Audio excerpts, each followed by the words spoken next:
eventually people are going to say, what the hell is going on? No matter how far you go into the dark, when you flip, you go exactly the same place to the light in our galaxy. Everything. Because everything is in balance. Everything is in polarity. I think it's just going to get weirder and weirder and weirder, and finally it's going to be so weird that people are going to have to talk about how weird it is. Happy Friday. What the hell is going on, everybody? I might be a little bit biased, but I think I actually might have the best intro song on YouTube. I could be biased. I probably am, but it's pretty damn good. Shout out to Contra. What an absolute banger he's made there. Bleak13 has already donated $20 before the stream even started. My man didn't even leave a note. Just altruism at its finest. Thank you, my man. Very generous. And Samantha, you little freak, you are our latest weirdo. Welcome. Let's get some love in the chat for Samantha. Enjoy the members only content. And yeah, happy Friday, everyone. Thank you all for being here. It's either Friday night or it's Friday morning, which is a win-win no matter where you are in the world. But tonight, I should say, we are looking at a pretty wild interview with the son of Colonel Corso, the one who wrote the book The Day After Roswell. And the reason why we're looking at this today, this interview isn't new, but it's one of those things that I've been sitting on for a while because it's fascinating, but I've just been waiting for the right time for us to look at it. And the time is now, and that is because Weaponized, aka Jeremy Corbell and George Knapp, just this week released old archived footage of Colonel Corso himself, just giving a little bit more details about the Roswell crash. Now, that footage, in my opinion, I was going to show some of it, but honestly, I don't know what the hell is on my face. Far out. Sorry. I was going to show a little bit of it, but honestly, I didn't think it was that interesting. But I thought it's a good enough excuse for us to watch the interview because this is way more interesting, like way more interesting. We're talking about time travel. We're talking about like crafts that are living biologics. Like this is wild and really, really interesting. So I'm looking forward to getting into this today. We've got it cut up into clips, but all up, we're probably looking at about an hour's worth of footage. Suki is here. She's snuggled up. She's in her White Fox. You know, she's been making a bit of money with donations, eating snacks, working hard on stream. And we went shopping. And I said, you know, you can pick maybe a nice new set of pajamas or something. And she wanted the White Fox. So she got the White Fox. But that's what we're doing today. So let's jump over and get straight into it. I reckon the first couple of clips that we're going to be looking at here are a little bit shorter, and then they're going to get a little bit thicker and a bit longer. And we'll sort of stop off along the way and chat as we go. But just quickly though, let me get to a couple of your comments because it's Friday. Why not? James Anthony says, I bought The Day After Roswell from Barnes & Noble. The date was released in June 1997. My man, James. Well, hopefully you find today quite interesting because his son definitely has some interesting things to say. That is for sure. Bronny with a $5 super chat. Didn't leave a message, but my man, thank you very much. Very generous. Your pal John says, thank you. I think I found my tribe. You certainly have, sir. You certainly have. I cast out the weirdo energy like the bat signal, and look at you all. We've already got nearly 300 people here ready to just be absolute freaks together. We love it. Josh, have you seen the Philadelphia Experiment? Iconic, disturbing time travel film based on military reports. Well, Shane Parry, maybe you've been doing a little bit of time traveling yourself because that is a key theme that we are going to be looking at in today's video. Yep, certainly is. Oliver from Scotland, Josh, watch Casper Sight. Shout out to you, Creepy. All right, guys, let's go. Let's get into the first clip. Phil Corso's son. It's about to get weird. So if we're to sum up in a few words, what is it your dad was famous for? Well, my dad was famous for not the UFO, but for his work within the government behind the scenes. And the book was never meant to be. My dad was writing his memoirs, and I ran a small business at that time, marine electronics, and he would sit at the desk and take the phone calls while I'd be out working on the yachts. And sometimes it was really funny. President Reagan would call him and he'd stand at attention behind the desk. But So you had famous calls coming in. oh, absolutely. Yeah, he was number one for several presidents on Russia. And like one of the KGB after the wall came down said my father knew more about, the KGB said my father knew more about them than they did, so he was many times called into action even in his retirement. But the book was never meant to be but a fella in Vegas named George Knapp. My father, we got turned down 11 times on his memoir book. Nobody wanted an old soldier's memoirs.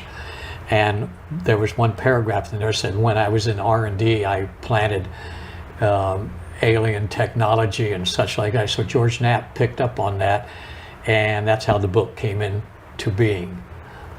Now, when you first saw those couple of lines in there, what did you think why Dad had put that in there? If he'd never spoken about that before? That's correct. Never. What did you think when you first saw those lines? And I was always interested in UFOs and airplanes and such like that, So I was overwhelmed. I didn't believe it. Even though you had an interest in ufology when you were Right. younger, you still didn't believe what your dad had put in there. Well, I came to a reasoning afterwards that I did believe it, and it's very simple. I had a set of photographs that I had taken in Fort Bliss of UFOs, and he always didn't like that. Finally took them away from me. So before the book was written, right before the book was written, I was sitting with a Captain Losley down in Lantana Boatyard, and we were eating lunch with my father. And my father, I asked him for the pictures. So he blushed it off that he had given it to General Salmon, he had given it to Gene Dixon or whatever, and they were gone. And I wanted them back. So my father gets up to go to the restroom, and David says he was black belt, and he would read the respirations in the eye. He says, your father's went up to 180 or something, and you shouldn't ask him any more about these UFOs and such like that. So that was the first hint that maybe something. So when I put that together afterwards, I began believing the story. And let's just summarize it quickly just here at this moment. Your dad helped to put into R&D departments of companies out there technology that eventually became fiber optics, Kevlar, night vision, transistor, and maybe a few other Integrated things. circuit, not transistor. Integrated circuit. So the transistor was already around before. Exactly. So if we just So there you go. That's the first clip done. A couple of interesting things out of there. First of all, interesting to hear that George Knapp, in some kind of roundabout way, is almost sort of responsible for Corso writing his book the day after Roswell. I think I saw some comments, someone saying like George wrote it. No, George didn't write it, but George was in contact with him, and I guess perhaps maybe gave him a nudge or suggested. I don't really know, but he was involved in it, but he didn't write the book. Now, what you're going to see in this interview, and I'm sure some people who, my voice is lower. All right, let me try and boost that. I'm sure some people who have read the book, or even people who have read about the book or read people talking about the book, it's sort of famously, it's known that the day after Roswell contains some bullshit, essentially. And they talk about that in this interview, about sort of what is bullshit and what isn't, how much of it is. And so I think that's important as well to hear this. But as we go along, I'm interested to hear how you guys are feeling about him, and what he's saying, and what, like, how does it resonate with you, I guess, is what I'm getting at here. Josh Roswell could be a Psy-Op on many levels. Bradley, I'm with you, man. I'm 100% with you. I mean, I believe that it happened, but the story we've been fed and everything about it, yeah, who knows? But I definitely believe something happened in Roswell, 1947, 100%. We heard in that clip there where he's saying, we got Kevlar, we got night vision. these are, I mean, Jason Giorgiani states this perfectly, but these are very human-like things, which, it's kind of like, who is to say what is human, but like to say that we recovered night vision, we recovered Kevlar from Roswell is kind of weird. Like, they just seem like very human things. And Giorgiani believes that what crashed in Roswell was something to do with the Germans, that it was the Germans and something that they were working on. Yeah, that's right. Giorgiani says it was Nazi tech. So let's keep that in mind because, I really respect Jason Giorgiani. I really like listening to him. But that's not the account we're getting here. We're getting a bit of a different angle. But I also think it's important to realize that, like, sometimes different angles can both be correct at the same time. The blind man and the elephant is the classic example of that, right? From one person's perspective, it's this. From someone else's, it's that. But both can be true if the broader puzzle was kind of revealed, right? We'll get on to this next clip. Just quickly, Stevie with a $5 says, conspiracy theories and ripping some Pokemon packs. What a time to be alive. Have a good show, mate. Dude, that just sounds like a perfect Friday to me, 100%. Good luck on the pools. All right, let's go to clip number 2 here. The transistor radio came out with 6 transistors. Well, within a 3-year period, we had integrated circuits. Scientists came to our house like Al Pudolph, Chuck Green, and they said, we know better. It doesn't happen in 3 years. So they came to the house to understand, after the book was written, how did these advancements from a laser that is as big as this room here to a pencil-sized one within 3 years. These scientists knew that something was up. But would you go along with this statement that even that technology that they've still got now, some of these companies, they still don't really understand what they've got? No, because if you went back to Leonardo da Vinci and gave him a calculator watch or one of the new, how would he be able to use it? Even after a century later, he still wouldn't be able to. We weren't ready for that. Right. So, okay. My father says the most important issue that they were after, anybody that even hinted that they had a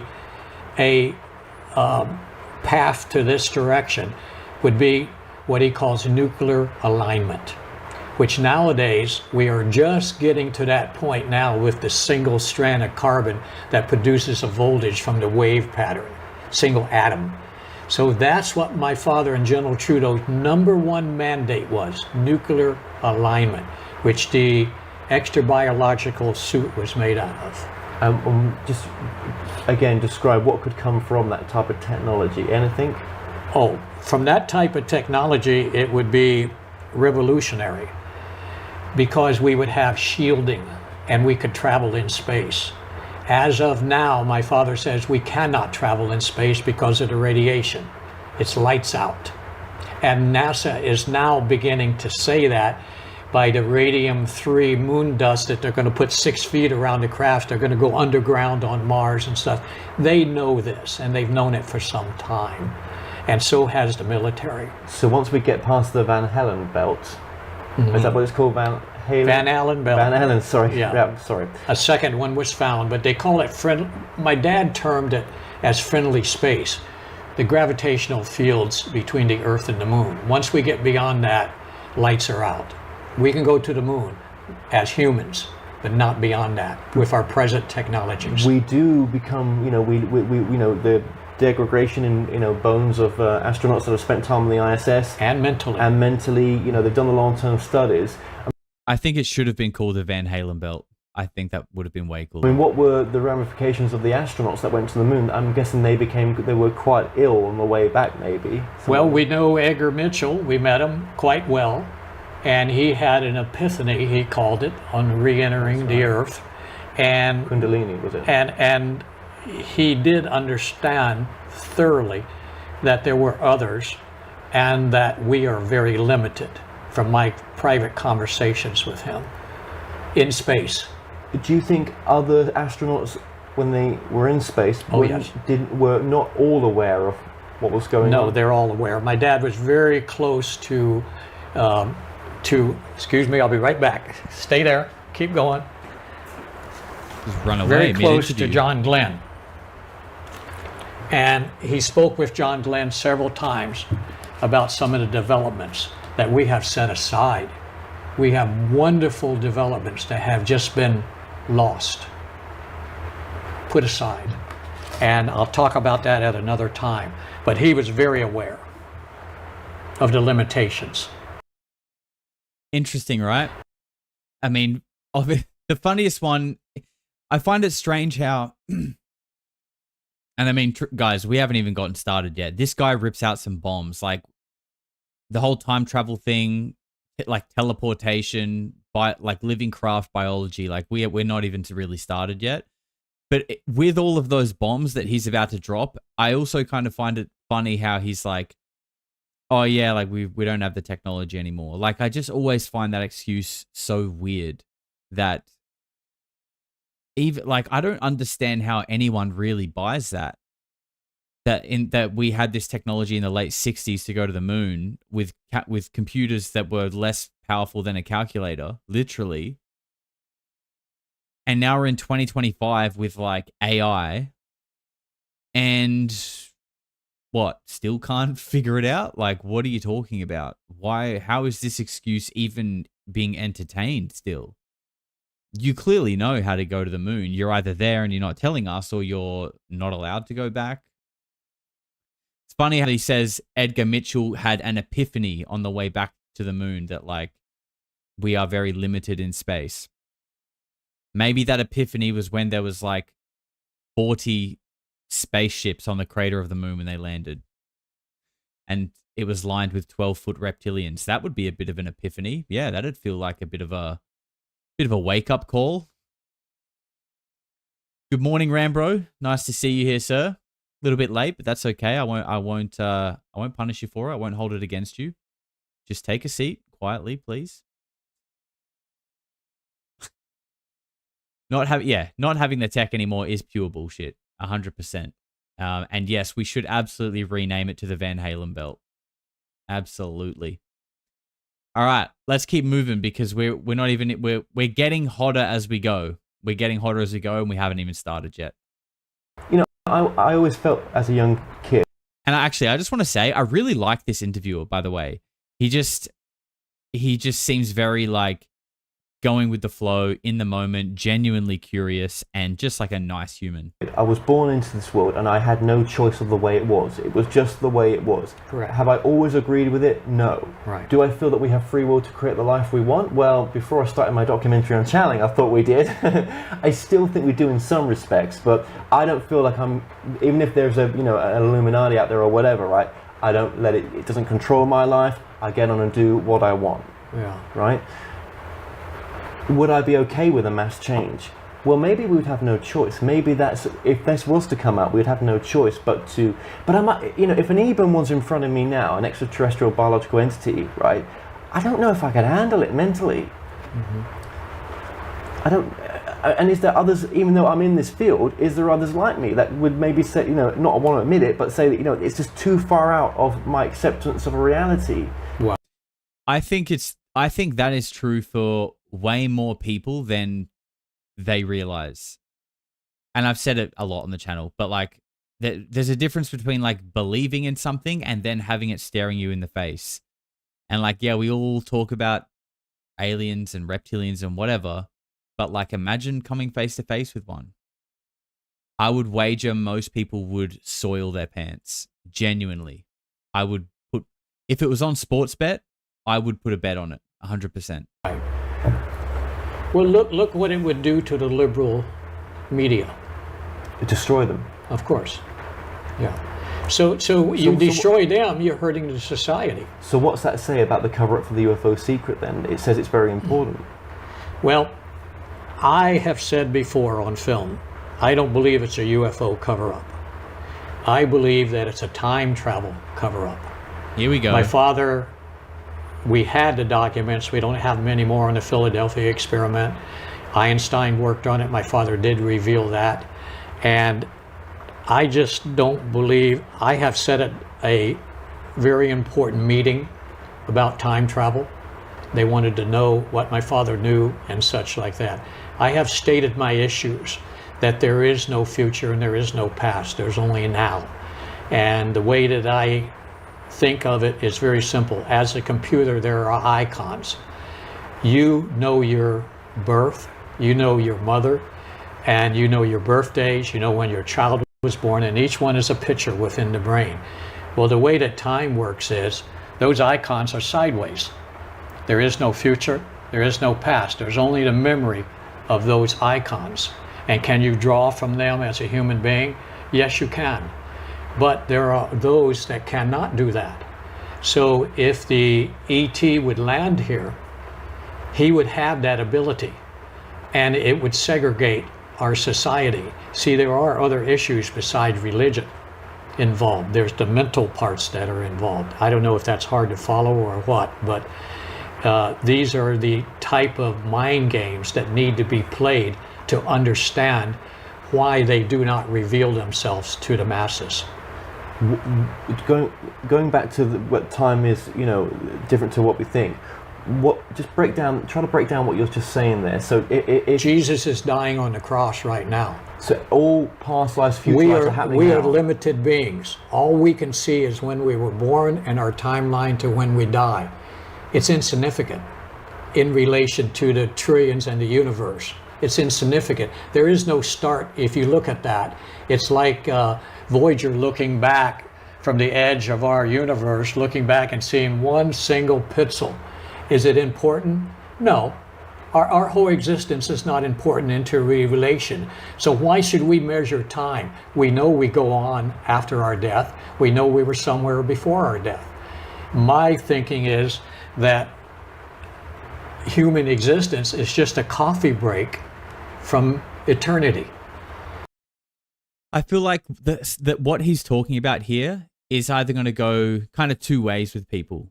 Some people are going to find the things he's saying like absolutely fascinating because he's talking about concepts that are kind of just beyond the fringe of what we can really comprehend. But when we're talking about this world, I really do think like anything is on the table. And although it can be hard to like digest some of the concepts and ideas he's posing, I think it's important to stay open-minded to some of these things, and equally important, if some of these things that he's saying to you just like you can't wrap your head around it, just doesn't make sense, it's too crazy, I would urge you to just refrain from dismissing it. Just because you don't understand something doesn't mean it's wrong or not true, right? Especially when we're talking about literally UFOs, right? We're talking about something that no one apparently has any proof for, yet thousands and thousands of people talk about seeing them. So I think we need to try and stay open-minded here because, again, we're only just getting started. He says some wild shit, but, his dad was Colonel Philip Corso. And, he really says his dad was an honest man, and a lot of what he knows is from his dad. So I think, I actually think some of the things said here could explain other things that we know about, but we'll get to that. L has donated $5 and says, I never get to make these lives, but the stars aligned today. What's up, weirdos? Love your content, friend. Keep up the awesome curiosity. Thank you very much, L. I appreciate that. That's very kind of you. I'm glad you were here to be able to make a stream for once. And Joey Roxy, you little freak, welcome. We got a new weirdo. And Clint, the legend, has also gifted a membership. So we've got two new weirdos. Let's get some love hearts up in the chat and welcome those guys in. And Bleak with another $5 says, makes sense to me. Yep, it makes sense to me that when we are talking about UFOs and aliens and all the most wild shit in the universe, if we're talking about this, don't subconsciously draw the line somewhere. Because we're talking about UFOs and aliens. Like literally anything could be possible in this realm. Let's continue. So I know this is deep, but what I'm getting at here is very simple, Kevin. There are other reasons why we don't know. Okay. Some can handle it, some can't. Okay, so if all time's happening at once, so past and future lives are happening now, right? And present moment is really all we've got. The rest is an illusion, right? Right. Why is that then? When you say that time travel is the real agenda here, not that we've been visited or there's other technology out there. Why do you still say that time travel is the real agenda here, though?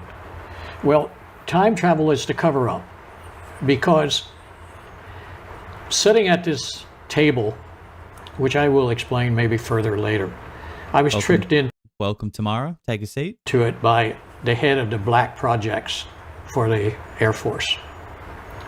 And I can mention his name. He probably wouldn't mind, but I won't. And I was sitting at this table with Dalai Lama's representatives, with military representatives, with scientific representatives, and the man that was heading this up, he wanted to release time travel to the universities. And he makes all the transformers for the Philadelphia experiment. His name's Mr. Beckworth. He's passed about 4 years ago. And we're sitting at this table, and I'm tricked into the head of the table, and I say, what the hell is going on? Why am I here? So the colonel from the black says, just sit, Phil, and answer these guys' questions, you know. Well, I never realized it, but I knew their questions before they answered it. I don't know if I was mind reading or just up on the what they were going to ask because of the way it was presented. So it goes around the table. Should they reveal Mr. Beckworth's time travel machine to the universities to study? Should they make it public, in other words? And everybody voted on it, and they wanted to know what I thought about it. And I said, well, it's very simple. I work on aircraft. They go from point A to point B. No questions asked. But in time travel, you have to have a benevolent reason to go from point A to B. Otherwise, you bring back excess of baggage. The Dalai Lama's representative stood up and he says, I told you military people that. They're having problems. That's what the meeting is about. Now, I won't go into the problems because it's probably too mental to understand for most of us. I quite don't even understand it. But I think I might just add in as well. I mean, what he's saying there, it's too mental. I think he means mental in the sense of like, you know, not mental as in crazy. Or maybe he does mean crazy, but I was kind of getting the vibe that he meant like, this is all to do with the mind. It's very like about, you need to have like a deep understanding of the complexities of the mind. That's what I got from this anyway. But what I wanted to say is this was from 2018. I don't think I said that at the start. So this is a 2018 interview. So, you know, maybe what was too mental back then would not be too mental now for most people. Well, for most of us weirdos anyway. that was the synopsis. Then we get up and we all go into another room and watch the time travel machine disappear. My father said that the Air Force did this with revolving fields, the same as the Aldrich had during the Philadelphia experiment, and 2 of the airplanes winked out of existence, so they quit doing it. We have had time travel for a long, long time, our submarines and such. I don't want to get into too many things, though, that are hard to believe, but the Earth and our society is not what most people think it is. But obviously, you know, there'll be people watching this that will be like, well, that's unprovable. What he's saying there, there's no proof I whatsoever. understand. And how do you prove that he says he saw it? He seems like a nice guy. Yeah. But as some of these researchers, like Richard Dolan would say, without the proof, we can't. You know, there's nothing to move. There's nothing to grab at. Well, there's no proof to God. No, and most people in this world believe in a form of it. Right. Right. Okay. I mean, I can't answer that. No, The but proof. I'm just. The smoking gun. This is what everyone is looking for it. This is what people are thinking that are watching this right now. I just want to quickly replay a little part there that I think I paused it at a bit of an awkward time that it might have gotten missed, but let me just replay a quick little piece here. Because of but I knew their questions before they answered it.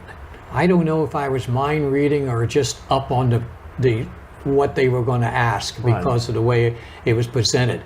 So it goes around the table. Should they reveal Mr. Beckworth's time travel machine to the universities to study? Should they make it public, in other words?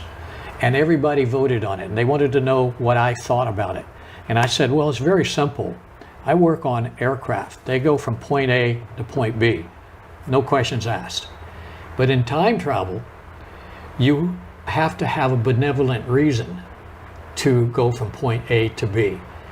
Otherwise, you bring back excess of baggage. The Dalai Lama's representative stood up and he says, I told you military people that. They're having problems. That's what the meeting is about. Now, I won't go into the problems because it's probably too mental to understand for most of us. I quite don't even understand it. But that was the synopsis. Then we get up and we all go into another room and watch the time travel machine disappear. My father said the Air Force did this with revolving fields, the same as the Aldridge had during the Philadelphia experiment, and 2 of the airplanes winked out of existence, so they quit. We have So the Air Force tested this with revolving fields and 2 aircraft weeped out of existence.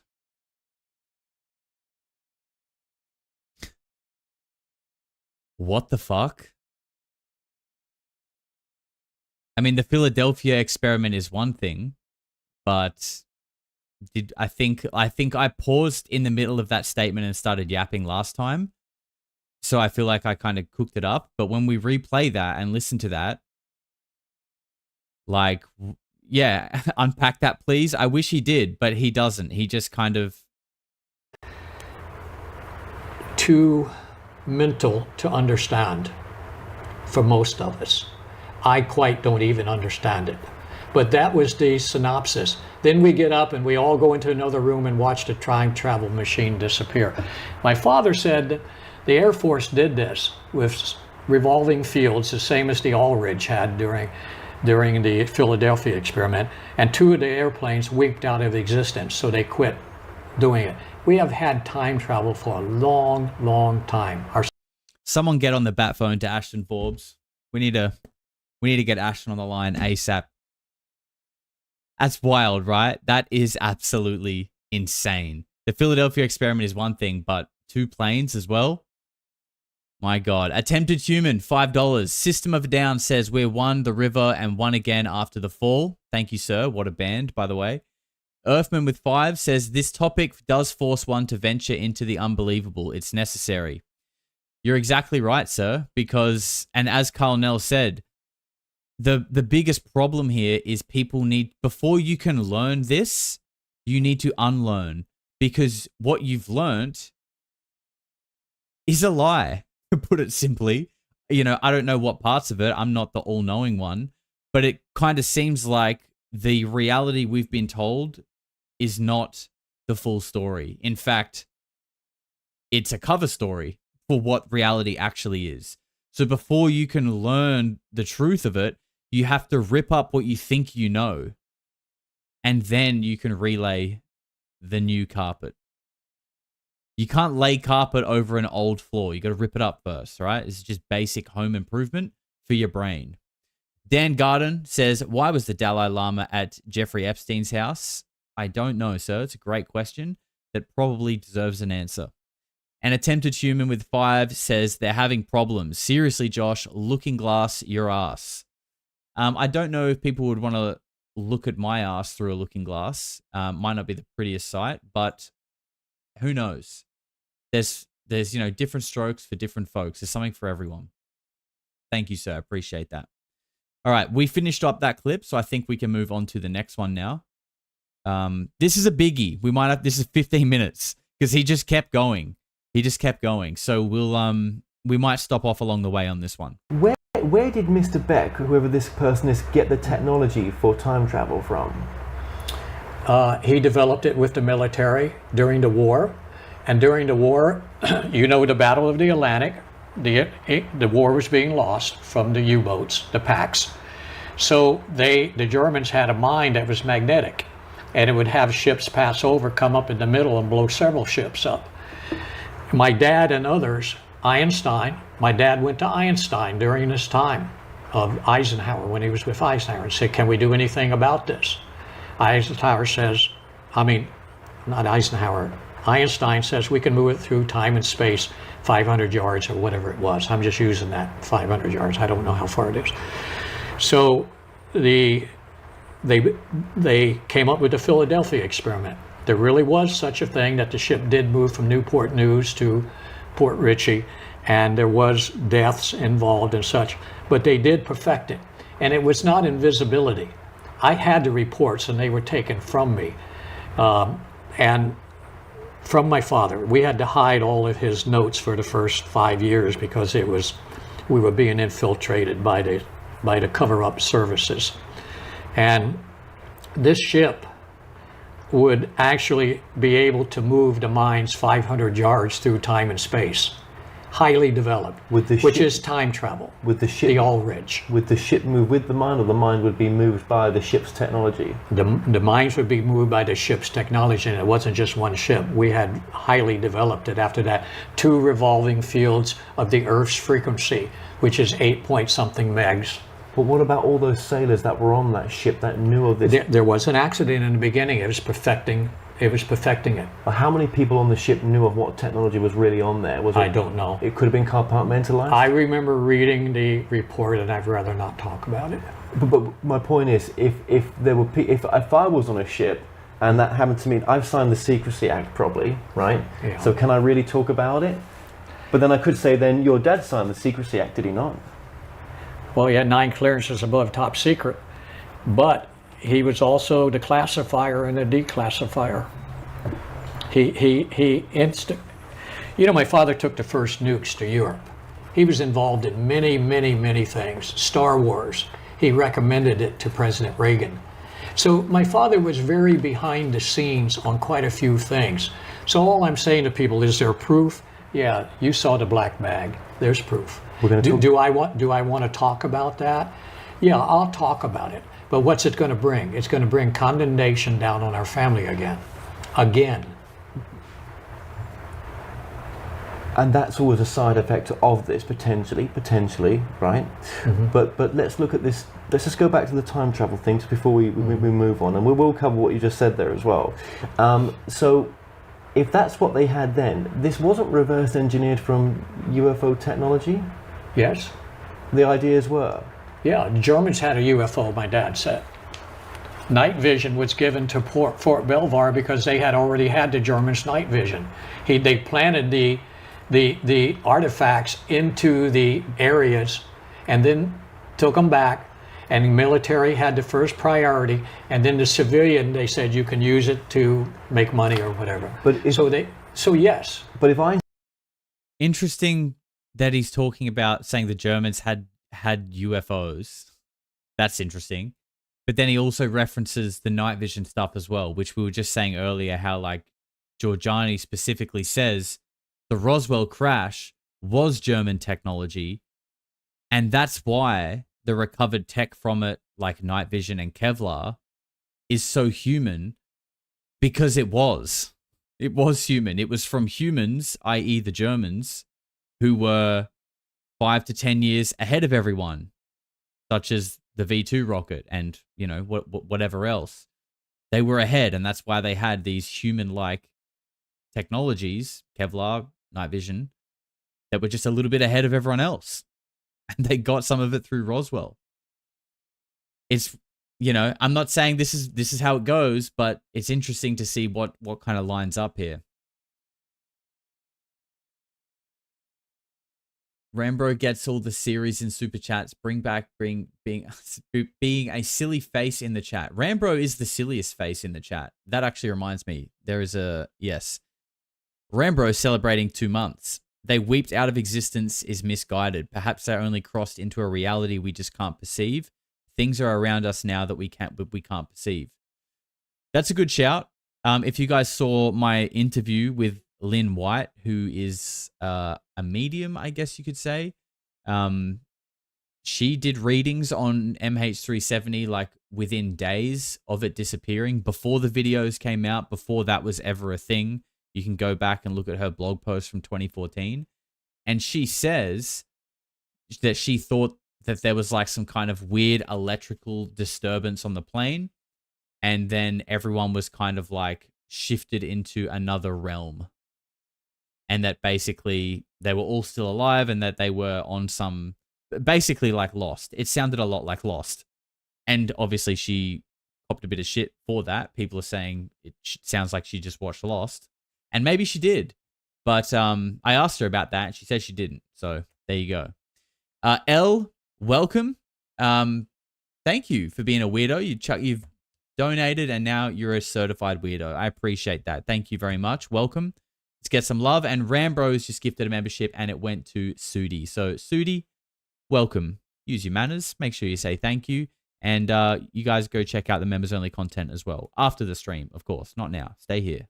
Check it out later. Einstein was working on the Philadelphia experiment, for example. Where did Einstein's theories come? Where did those ideas come from? Were they from Einstein? Yes. Or were they from reverse engineered technology plus Einstein? They were from Einstein, but to implement it was from reverse technology. So there must have been crashes prior to 47. When we took, yes, there were. The Germans had a crash, and my dad was in charge of Operation Paperclip for Eisenhower that brought the German scientists here. They brought the technology with them.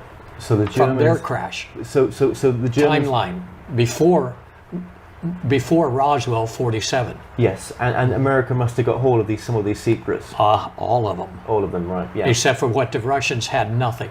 My father and General Trudeau used to laugh at the Russians when they used to try to make a space shuttle and make a SST.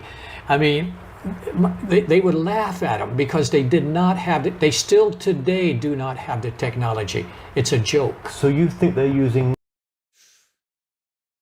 That seems a bit odd. Don't know about that.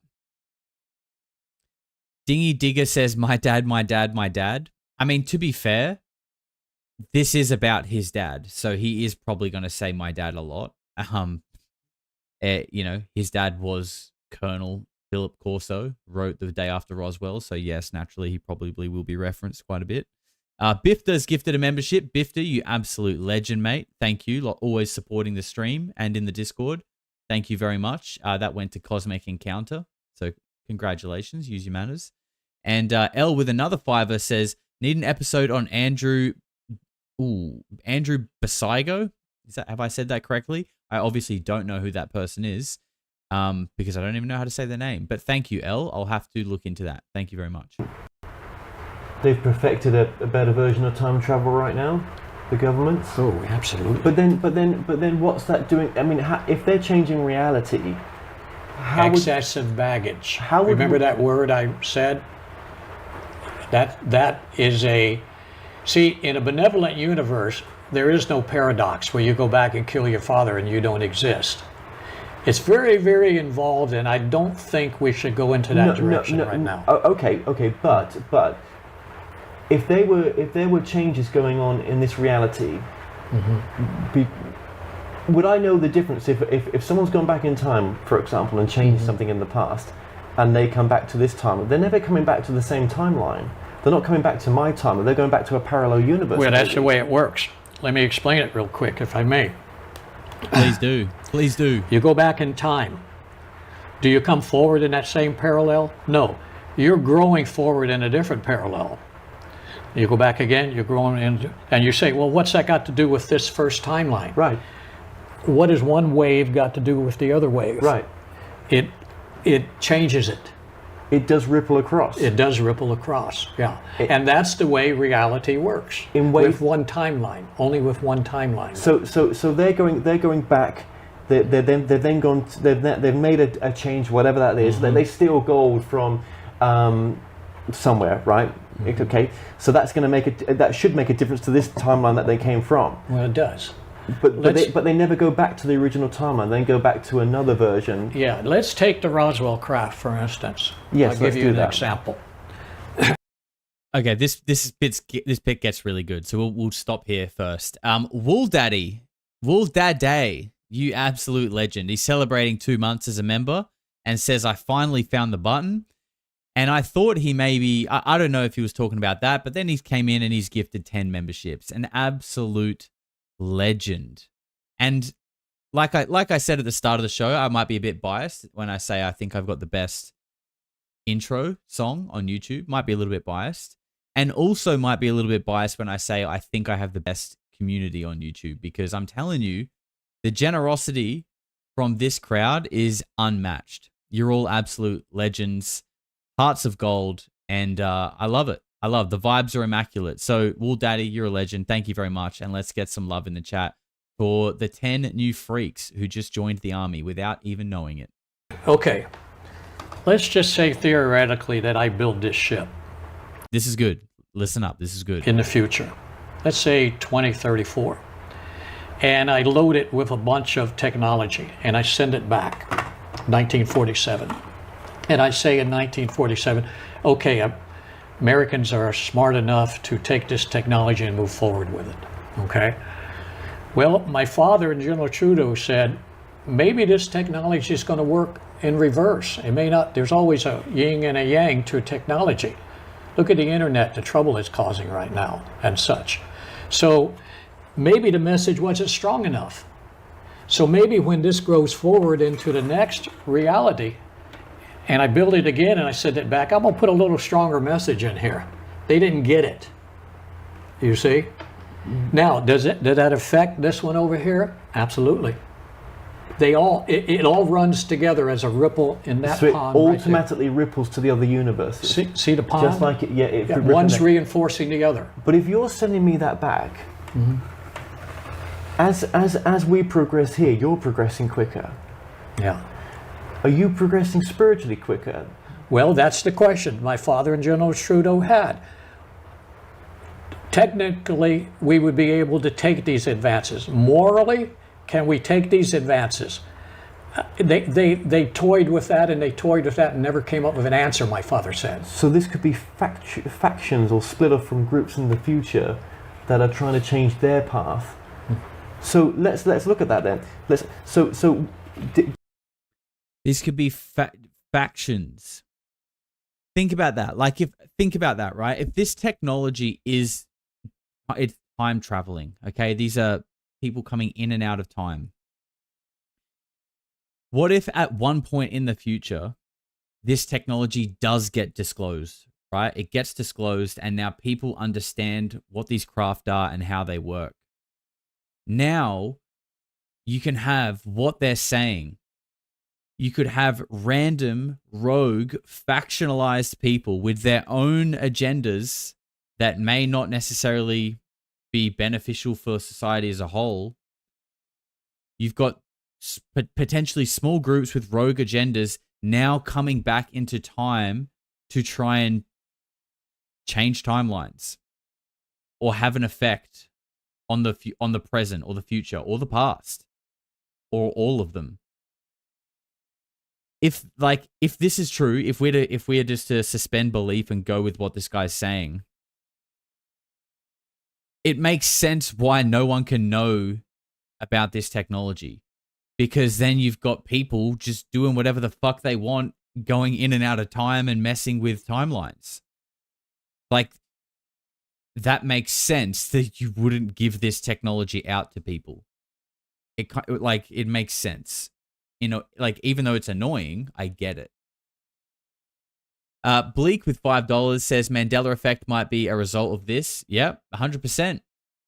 100%.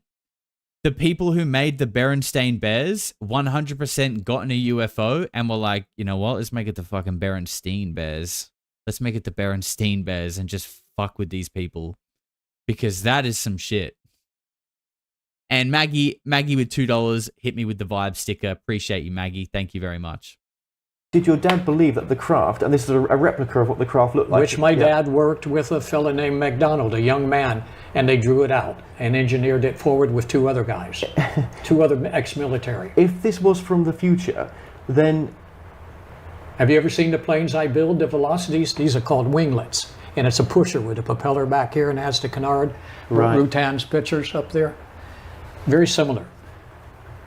And my father always said, came to the wheel wells, and it changed the subject for a second, came to the wheel wells on the planes I built, said that's where the anti-gravity devices go. Now, that's all. Won't speak no more about that part. Go ahead. But then when I had my UFO experience, I saw I think it was, a silver it was, but a circular craft. Of course. Why is that circular craft different to this one that was sent back? You see the bottom? Look at the bottom. Look like heat tiles, right? Yes. This is living biology. And what you're seeing is the aura around it, the aura around it, living biology. It died after it crashed. And it went into two different places. I know it's getting very involved. There was Corona, and there was also Roswell. Part of it went there 10 years, part of it went back here 10 years. It was a time travel machine, remember. Now, what is... Have you guys heard that before? Because I've heard that before, and I can't remember where. I don't know if it was watching this interview in the past. It might have been. But I feel like it isn't. I feel like somewhere else people have talked about that the Corona crash and the Roswell crash are actually the same craft crashing with a time dilation. A lot of people saying no one else has heard that. Okay, maybe it was from here, but I feel like I'd heard it somewhere else. But it's interesting, right? The Corona and the Roswell craft, potentially the same object, biological being, whatever you want to call it, crashing with a time dilation of 10 years. Sunku says Davis has talked about it. Okay, interesting. Maybe it was something that Eric Davis said. James Anthony with a $5 says, highly recommend Predestination as a time travel movie for movie night. Thank you, sir. I'll have to add that one to the list. Definitely down to do some sort of, different movies. I actually really want to watch Spielberg's AI. Spielberg did a movie called, I believe it's just called AI, Artificial Intelligence, that came out in 2001. And I've heard that it's just like 2025. It's just like he somehow knew, the same way that he somehow knew exactly what the aliens look like in Close Encounters of the Third Kind, that look exactly like the Nazca mummies in Peru. Somehow he just guessed that. Well, I think somehow he's also just guessed the effect that AI is having and is going to continue having in 2001. So that's on the list as well. It has to go outside our atmosphere in order to time travel. We know time changes in the satellites, and the atomic clocks have to correct them, okay? So we understand space-time now to a certain point that the scientists have. Do they need to understand more? Yes. It's falling apart. It crashed. I do apologize. Oh dear. Yes, it would take many, many hours for me to explain this. I'd be glad to do it because that's my subject. No, okay. So wasn't the Rendlesham Forest incident? Wasn't that craft supposed to be intelligent? And Yes. It said it was from the future. Yes, and say everything is all right in the code. It said everything's all right in the future. Then disappear. It can't stay. No. You know why it can't stay? It destabilized. All the crafts that have crashed have been taken back. It can't stay here. Where is this craft now? Back to where it belongs. The pieces. Not only the pieces. Now, my father had some pieces, but understand the Air Force took most of it. This was only what was put in a Jeep and put in a file. And then the file was delivered to my dad by General Trudeau when he came aboard in 1960. But the crafts can't stay here. It destabilizes. So this would have been a biological conscious AI craft. These would have been the Ebens inside the craft. Interesting, right? How many times have we heard them say the skin of the craft looked like it was alive? That's such a common quote, almost verbatim, but like many people have said very similar things. Often like a glowing orange is super, super interesting. These are night viewing devices. There's a 3.5 degree sweep here. Through the atmosphere, it flies this way. They view from the bottom. It has a field density device. Remember that word. The density is lower in the front and higher in the back. Field density device. Do I know how to build it? Absolutely. Have you?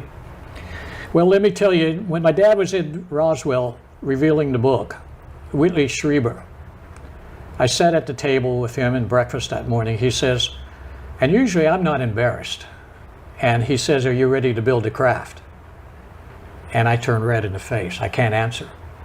My wife answers and says, she says, no, it's your father's time now. It's not your time.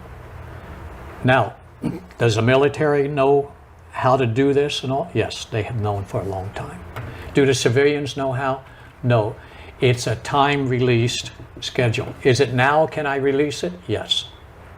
What was that device at the front called? It was called a field density and device. What does that do? It changes the density. Think about that for a minute. If you can control the density of matter, it's a technological advance that would be 2,000 years away. So when this is moving, its density is changing as well, or has changed. It can change the density, yeah, and that's how it travels through time. Remember, a tablespoonful of collapsed star can fall right through the Earth. Density. That's all the universe is. It's motion and density and space-time. Does he keep saying Trudeau like Justin Trudeau? I believe he would likely mean his father, Pierre Trudeau, which is who Paul Hellyer, who we looked at the other week, who's a former Minister of Defense for Canada. He also served like in his cabinet in some like advisory capacity to Pierre Trudeau. I could be wrong, but that's who I think he's talking about. I could be wrong. This interview's from 2018. So unless there's another Trudeau from that sort of 60s era, maybe someone in the chat would know, but that's who I think he's talking about. Where am I? $10 super chat from Proclavith says, yo, Polarity, your channel is effing awesome. You absolutely need to check out Nathan Reynolds on the confessionals. Will change everything. Thank you very much, sir. Extremely generous of you. We have looked at Nathan Reynolds on the channel once when we were kind of doing a big deep dive into, you know, the Baal worshippers that apparently run the world, which is just fantastic, isn't it? You really love to see that. Really, really, nothing starts your weekend better than remembering the world is ran by satanic pedophiles. It's just like an extra sugar in your coffee. Love it. Love it. All right, let's keep going. You were just saying that the military could reverse engineer this craft, maybe. They already have. But how do you reverse engineer in AI from technology 2,000 years or more in the future? Well, because my father said in research and development that they came to the conclusion in 1963 that there were more advancements that year than last year and all the previous years in history. It's exponentially up. They can literally do anything they want to do. So you feel by now that graph's just gone off My the scale? dad said, yes, absolutely. My dad said that we have absolutely caught up with ET except for biology. They're still ahead of us in biology. But in my lifetime. Which is wild, right? He's saying, and you know, this is his dad's account, which means this is like in the 60s, 70s, that we've caught up to ET technologically, but not biologically, which lines up exactly with the famous Ben Rich quote. Director of the Skunk Works in the 90s, early 90s, said, we have the technology to take ET home. He also, what's his other famous quote? Basically, like, we can, like, anything that you can see in Star Wars, Star Trek, we can do it. And that it would take an act of God to ever get it out into the public. That was the head of the Skunk Works saying that in 1993. Mm-hmm. Suki's doing some spins. Get it, girl. Get it, girl. There it is. Hello. This technology, I may have seen it, a scrap of that technology when I had my UFO. Time travel. You saw time travel, not a UFO experience. You saw a time. Do you notice how some of the UFOs that appear are opaque? They're not quite there and all. and they wobble around. They're not quite developed from the time they came from, and they're not quite here and not quite What there. about a cigar? He meant General Trudeau, an early Air Force general not related to Canadian people. Canadian people. Those goddamn Canadian people. Thank you. Thank you for clarifying. Okay, so scratch what I said. Nothing to do with Paul Hellyer or Justin Trudeau. General Trudeau, an early Air Force general. Thank you, Arthur. Appreciate that. James Anthony says General Trudeau Spielberg based off Philip K. Dick's novel Super Toys last all summer long. There we go. The chat is filling in the gaps for us. Appreciate you guys. And Toxic Fart says, come on, Josh. Corso Jr. has normal hair. I know. I've let us down with the hair levels today. Although I will say the guy interviewing, his hairline is on its way out for sure. I respect that. Pardon me? What about cigar I also resonate with that. shape? Yeah, say it's all. Because it seemed when I saw It's all our future, no matter where it came from. If it came from out there, it's still our future. But in my lifetime, It's our future that also brings back some of this. But in my lifetime, I don't know, maybe I'm creating my reality saying this, I don't feel that this is ever going to be released, that they've reversed engineered something like this. And also, the technology that will give us free energy is never going to come out in my lifetime. Oh, don't say that, bro. Not with that attitude, it won't. God damn. God damn. Fullman says hats make your hair fall off, by the way. Yeah, well, that adds up. That explains it. David, celebrating 4 months as a member, says, love this channel. That's why I enjoy supporting it. Keep on doing this, Josh. Fucking wonderful job. Thank you very much, sir. Appreciate you, David. Long-time supporter. Very generous of you. Ahead in biology, yet bald grays. Why is he so negative? I don't think this guy is negative. I think he's just, I think he's a realist. He's a realist. Why do I say that, like, so confident for? Have I got it wrong? Field density. But right now, we're relying on conventional power plants, Of course. conventional technology. No such thing as solar. No, it's We've got this carbon footprint. We've got the normal space program still just trying to evolve as it is. Scientists, with their understanding, It's a rouge. Because astronauts have come back and been very angry. In fact, one of the astronauts said, punched the director in the nose. In NASA. And he said, yeah, in NASA. And he says, why did you do that? He says, how dare you send us there on bicycles when the military's there in Ferraris? But And that could be looked up. Let me just catch up on a couple of comments here. I feel like I've just been bombarded. We did David's milestone. Erlen with $2 says, let's watch Hellyer at some point and Big Les. Do you mean like the Big Les show, bro? I don't know if that is like the kind of content people... I mean, I would enjoy that. You might enjoy that. It'd probably just be like me, you, maybe like Rambro and a couple of others. I don't think many people want to watch the Big Les show, but I definitely respect it. Absolutely. And David's chucked in $10 with the #1 fan sticker. Thank you very much, David. Super generous. I'm feeling the love. Absolutely. Is he a Raelian? Maybe. I think the Raelian movement was from that era. Absolutely.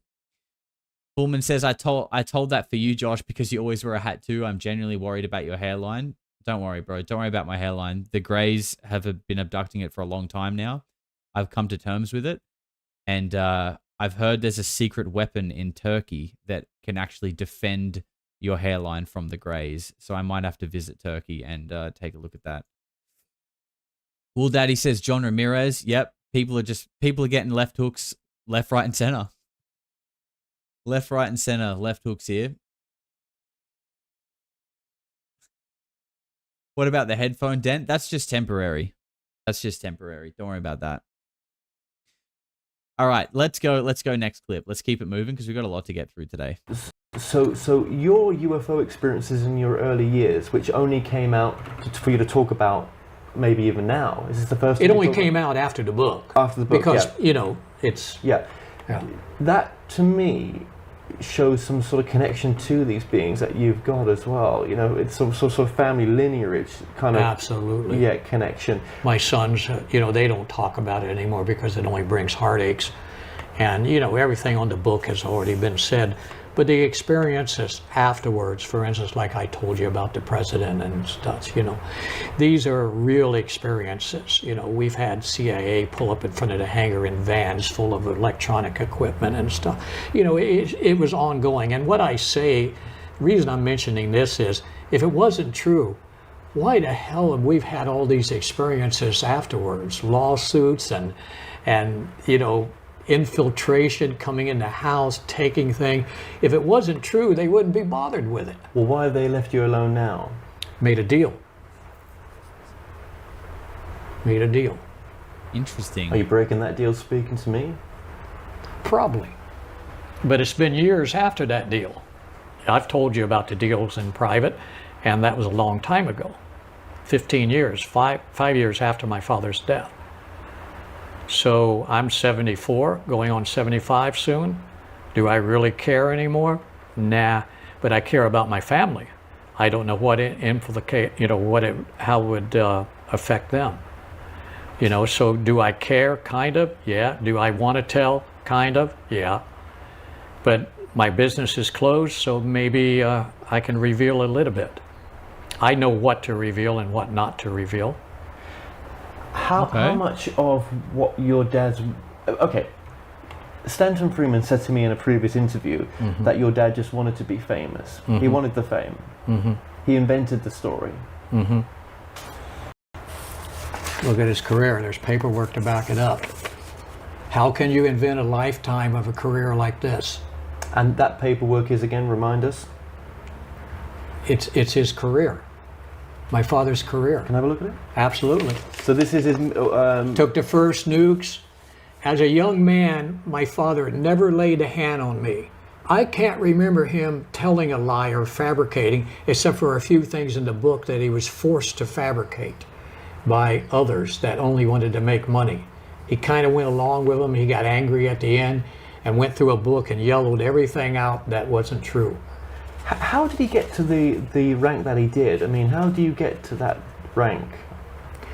My father had a photographic memory, and it was so strong that after the book, he would be describing things to people, what color shirt you had on 10 years ago and such. And I'd tell my dad, taper off, Dad, it's making it unbelievable. You don't need to describe it in detail. But that was my father's memory. How did he become an intelligence officer? He was drafted into the military. He couldn't leave with his other friends. I have that original stories. Because of his photographic memory, they put him in officers candidate school, and then they decided to send him to Cambridge University before the war. We had no intelligence, so he was taught the intelligence, came back after the war to Fort Riley, Kansas, and taught intelligence to the British used to say, how green our ally. Because my dad didn't know crap when he first went overseas to Cambridge University. So he worked his way up. Worked his way up, and then he went with MacArthur, and back then all they had was the microtapes, But my father interrogated over 1,000 prisoners himself, and he took a different stand. Instead of not believing them, he believed everything they said. So he sat on the Panmunjom peace talks with North Korea, and the enemy knows their own weakness. So he put together, he was the only officer ever celebrated and given medals from the Air Force because they did the narrow torpedoes and went into the big wide rice dams. They would bomb them and they'd be repaired the next morning. But when you...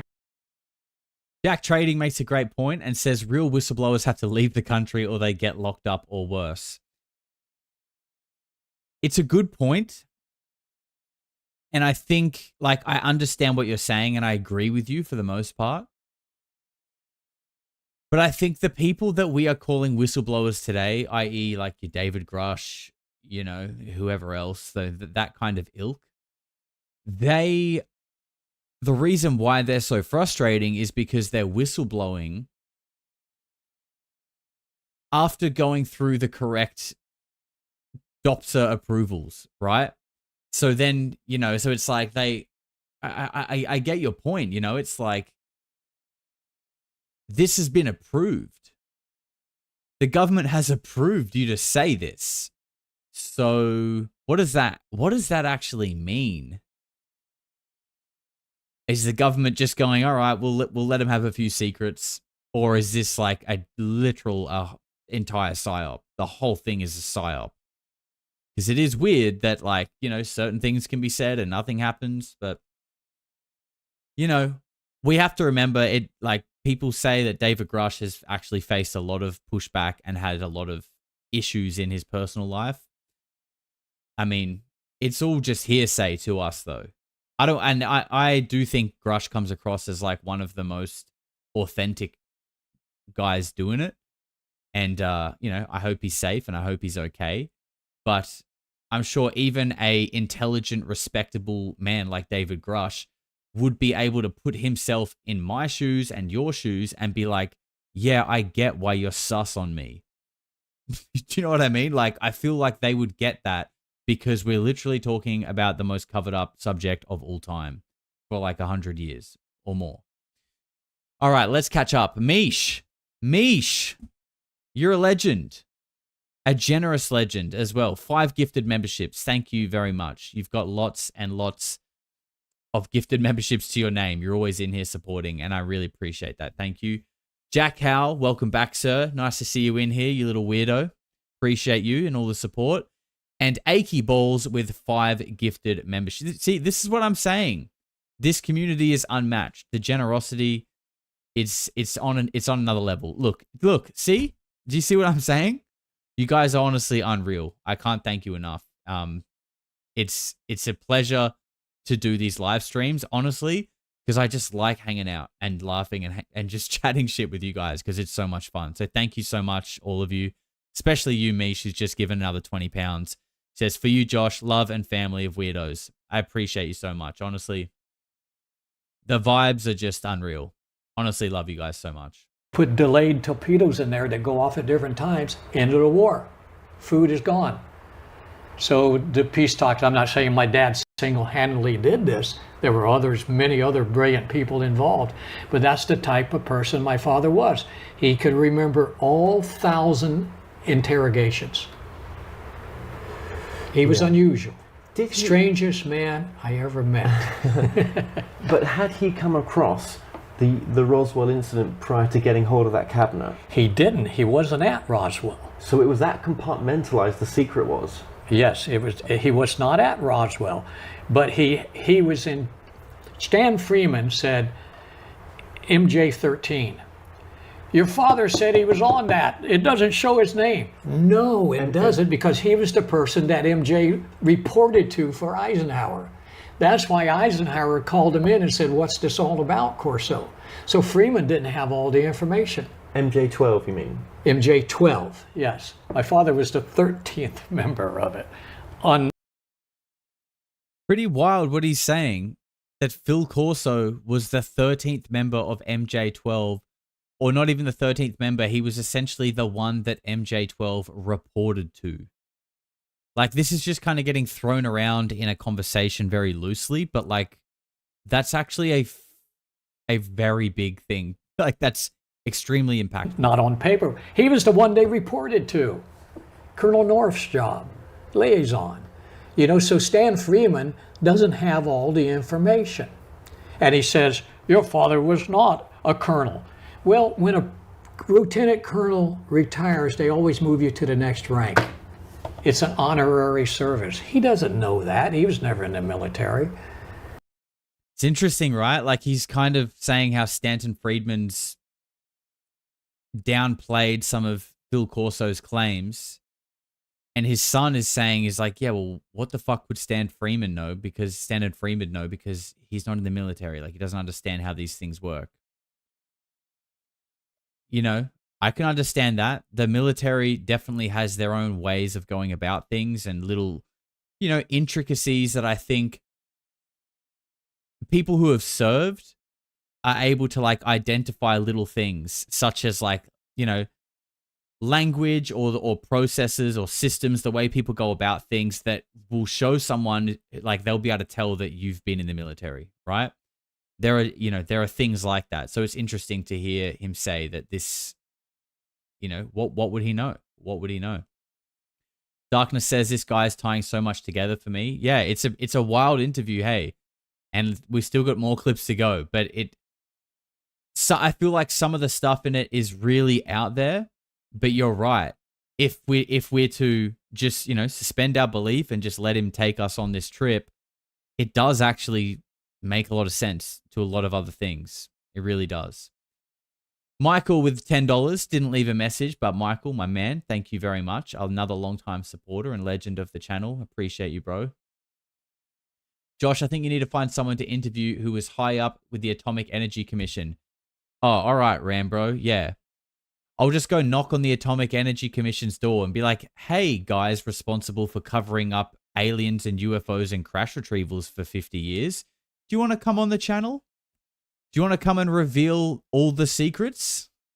Yeah, I'm sure they'd love to come on, bro. I'm sure they'd love that. How much more information do you have that could be released to make more books? Wow, never thought of that one. I don't know how to answer that. Yeah, you ask for me, dude. You ask for me and let me know what they say.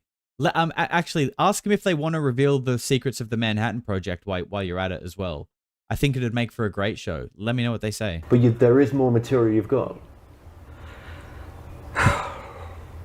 Yeah, but I have a hard time sometimes separating what I think I know and from what my dad told me or is in the book. So is there more information? But there's the black bag in there. There's the black bag in there that my father gave it to Paula Harris, and he said this is very important. The black bag has been pilfered, though. Has it been published? What was in there? No. The EB thing I showed you, how he's made, came from the Johns Hopkins Review.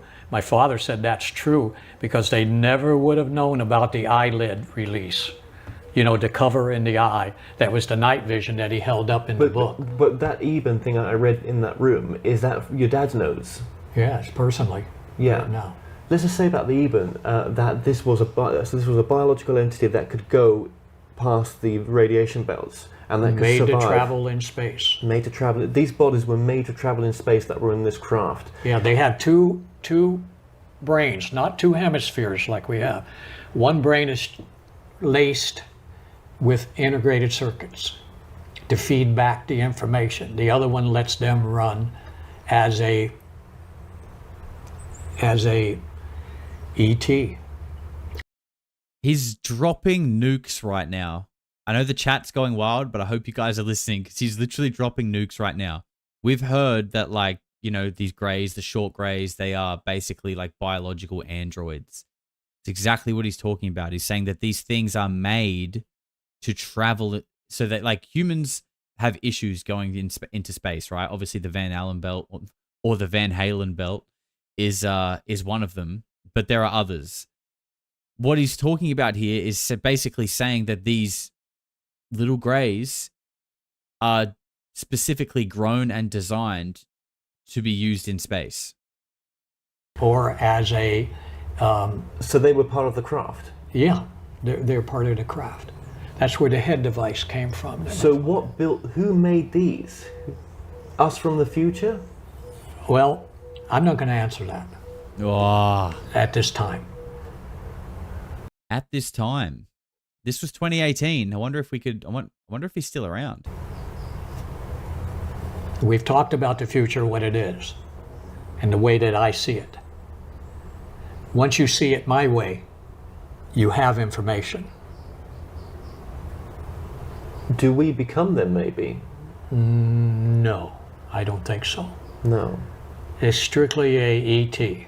Well, not just an extraterrestrial, but a IA. Were they? We're saying they're from the future. Who's to say they wasn't from the past? Well, of course, it's one and the same, as I told you. That's the way I see it. Icons. You send the ship back. It's like something kind of, you see these drawings, and I don't know if I've got this right, from Atlantean type kind of ideas. Look at the picture up there, it's a whale. Yeah. Is it not a starfish? Right. The reason why I find this so interesting as well is because, he's talking a lot about how the future and the past doesn't exist, and it's actually just kind of like parallel dimensions, and these craft are kind of like phasing in through the dimensions and, potentially time as well. But this, like that line of thinking is where my theory that I spoke about the other day, that I think, I always laugh when I say this because it just sounds so cooked, but like I really do think that whatever civilizations that were here that were responsible for the pyramids, or even, whoever was known as like the Greek gods, the Atlanteans, whoever that advanced race is, I still think they're still here in some capacity. Whether that's like in a different dimension, I don't know. But the idea that you can transcend dimensions, ours being one of them, makes me think that when we see all of these craft that apparently keep crashing with ancient Greek writing on it and hieroglyphics on it, the things that are from the pyramids and like the Greek gods and all these things, it kind of is like, well, you would have needed wild technology to build those massive pyramids, and these craft are some form of wild technology. Maybe they're from the same people. Maybe they're still here in some kind of interdimensional capacity, or maybe they just live in Antarctica. Who actually knows? Who actually knows? Darkness with $5 didn't leave a message, but sir, thank you, big supporter. And Christabel with $8 says, great stream, Josh. This is wild. You never fail to bring us the most interesting and out there stuff. Love it. You're welcome, Krista. It's my pleasure. Like I said, I love looking at this stuff, and I love just hanging out and talking about it. So thank you and everyone else just for being here. Yeah, No, I mean a stingray. But what I'm saying is, what if this was from Atlantis, sent from the past into the future? But then that would make no sense, would it? Atlantis not the past. No, it's the future. It's the future. Okay. Yeah. Just tell me about Atlantis is the future? Whoa. When your dad got this. That's kind of got me a little fucked up. I want to play the clip, but I'm struggling to pay attention to anything else. This box of technology from the Roswell incident. I mean, he's talked about a filing cabinet. Yeah. Okay, I'm sorry. Go ahead. No, well, was it a filing cabinet, or was that just your dad's way of saying, as an analogy of what it was? No, it was a file cabinet that was stored away and lost for years in the basement of the Pentagon. General Trudeau knew about it. And he says, I'm having it delivered to your office. He said, here's my dad's words. General Trudeau said, Colonel, now Freeman criticized my dad before he went into the R&D job because he had just come back from Germany as Inspector General over there and bringing the first nukes to the 552 Missile Battalion. And my dad was in a holding pattern because he was only in Annapolis there in the Guard, National Guard, and he was in a holding pattern until General Trudeau could bring him aboard. So when General Trudeau brought him aboard, he says, Corso, are you aboard? And my dad told me later that he knows what that meant. It meant this stuff. And they actually was in a file cabinet down in the basement, stored away, lost. Nothing done with it. And that's why my father says a lot of the technology that came from this is still down there or somewhere, not being used. But the Air Force may have it, my father said. Do you think they still have the bodies? Because I heard that the bodies were they disintegrated pretty badly. Yeah. But do you think they still got them on ice in some form? I don't know. I can only tell you about the Pentagon story that my father told me. And I always love hearing that, right? I always love hearing that in any interview or whistleblower or whatever. Get a question that's a bit juicy and they just say, I don't know. You know, that's asking about bodies and stuff. That's a juicy question that anyone could jump on and, really fatten up their story a little bit. But, he's pretty reserved. And that always just makes me feel a little bit better about what I'm hearing. Elle says, dude, this guy's exploding my brain. Josh, you need to look into Andrew Basigo. It dovetails nicely into this information. Elle, if you haven't joined our Discord yet, please do. The link is below. But if not, if anyone else could maybe chuck some links on this person into the video's chat channel, I'll definitely try and check it out for sure. Some believe Atlantis is in Canada. Read that somewhere. I don't believe it, but it was on the interweb, so it must be true. Rambro, as a Canadian, I think there might be some preconceived bias going on there, bro. I don't know. I don't know about that one. I think if Atlantis was anywhere, it's obviously Australia, dude. Come on. Obviously. Build on Sound, my man, with a $5 says, so if Atlantis is the future and we already know about it, does that mean it's just a loop? Are we playing NASCAR with time itself? Dude, maybe. Maybe we are literally on a NASCAR track, and I just hope to God the next bend is Atlantis and we don't total ourselves going around the bend. That's how I see it. I hope so. I hope so. There's a room that you go into like a jail cell. You take no computer, no writing, no anything to record with. Whatever's in your memory, you can come out and they will answer it. I see it as a alien, but it could be a computer. I don't know what it is. He never said. But he says he comes out of that room and all knowledge is there. It's like an oracle, I guess. Which could have come from this craft or some other craft. Yeah. Or from an entity. I don't know. Did one of the Why would it be a jail cell? Keep people from going in or coming out? I don't know. Well, absolutely. And was there a survivor on this crash? I don't know. My father never really got into the detail of the crash itself.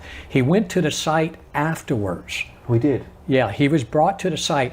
And in fact, during the Roswell 50th anniversary, they asked my dad, is it this site or this site? He says, well, here's the one I came to with the military afterwards. Because the crash was 10 years apart, because it was a time travel ship. Part of it crashed in 1947, and the other crash was, which one was that? That was Corona, which was the other parts. 10 years later. Yeah.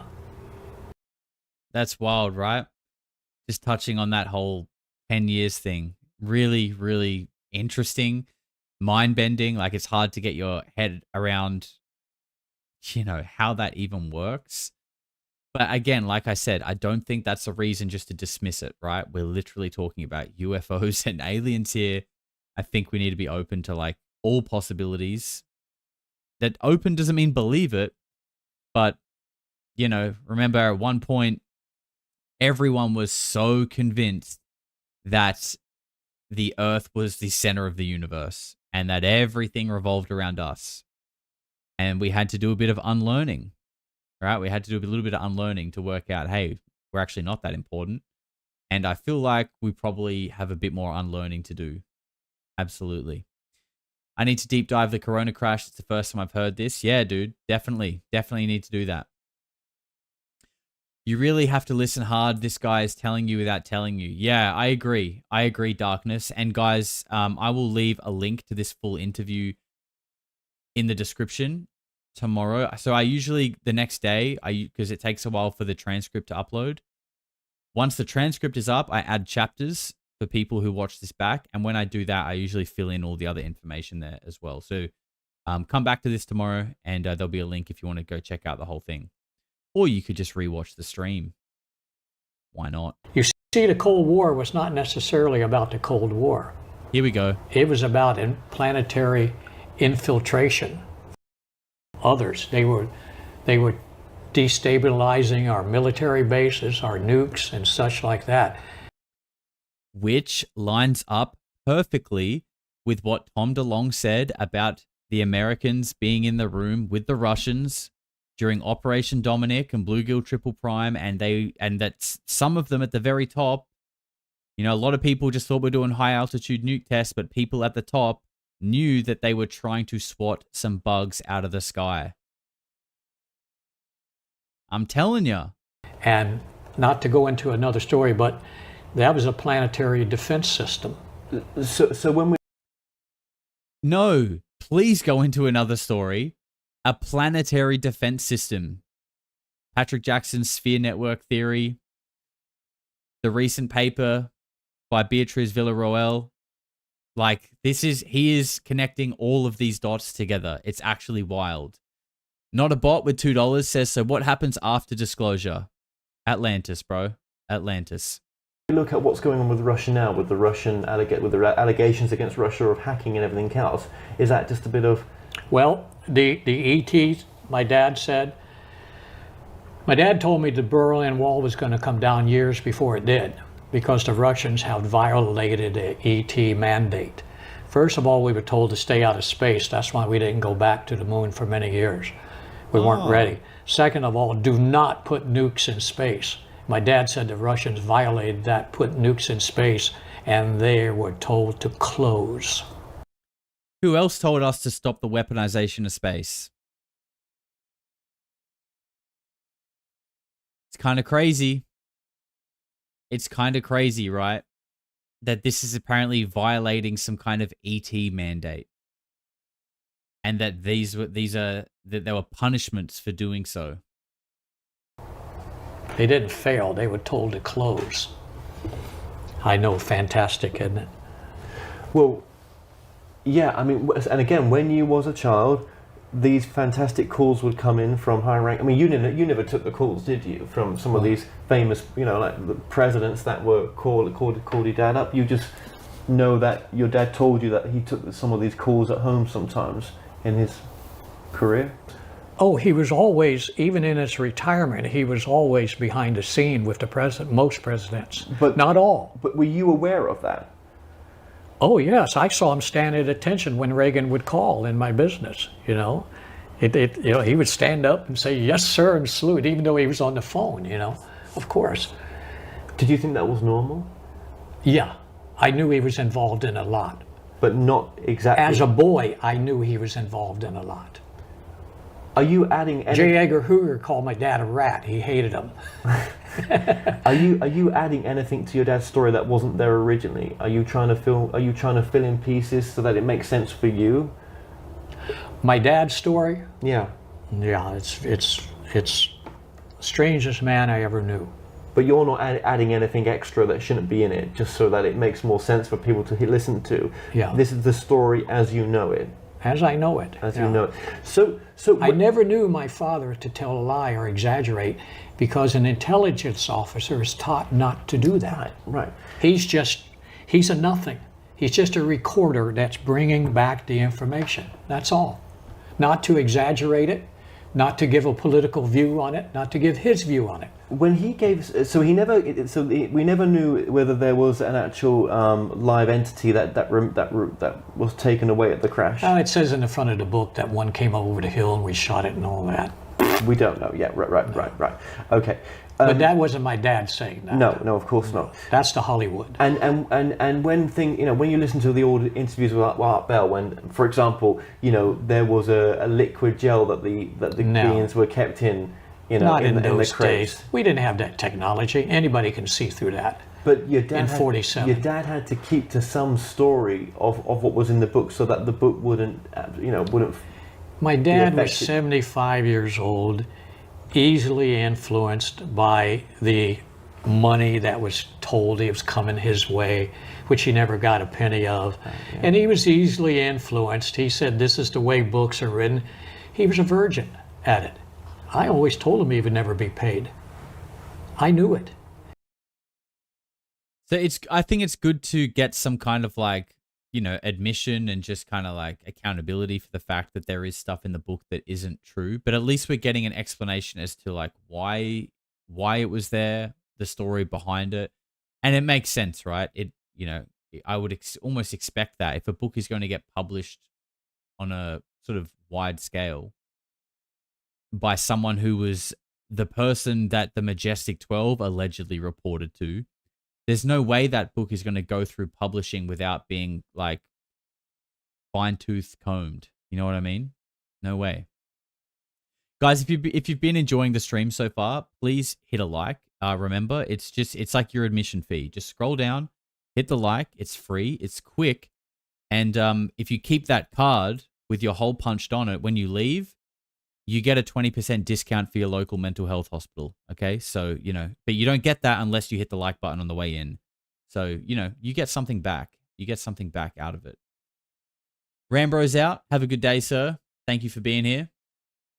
A lot of people roasting him for talking about his dad, which is kind of funny because it's literally about his dad. But it is funny. Yeah, it's funny, but I don't know what other choice he has. All right, we got 2 clips left. This one's a 10-minuter. I mean, we've made more technological jumps in this century than any other century of our existence. Of course. I told you what Father said, exponentially, you know. Exponentially. We can do previous anything. century as well. He said we had caught that technology years ago. This was back when my father was still alive, 20 years ago. And he said we had caught that technology, all but biology. But was this self-sacrifice to us for us to help ourselves, do you think? I believe that. To make it look like it was a crash, to give us the free will of, oh, what's this? Let's see if No, it just crashed. Well, it's Two accidents. But if this was free will, if this was gifted to us, how can it be a crash? It was going to land somewhere? Purpose crash.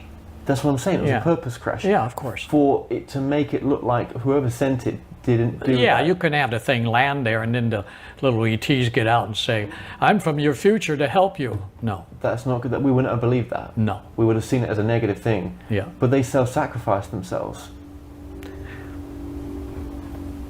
Are they selves? I don't know.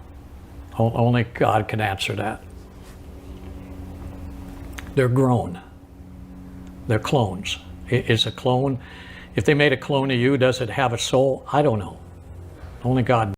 Well, no, that's what we hear, right? Is that's why we're special, because we have soul. We can house the soul, and that's why we're interesting.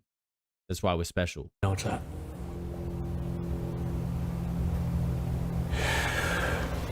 Pretty deep, huh? Mind-blowing. Try living with it. How did you live with it? I don't. We put it away until right now. Why am I here? Well, I don't need to answer that. You know. You know within yourself without an answer. Is that an answer? I'm not being cruel, I hope. No, that's an Yeah. answer. Yeah, That's you an can answer that. Yeah. You're not here just to do what we're doing now, and you know that. There's I know more that. to it. I know that. You're a very understood, very deep mental person. And Again, poor choice of words, calling him a mental person. But I think I know what he means. And I actually think what he's alluding to here is that he's here for, there's a purpose, there's a destiny, there's a fate in what's happening.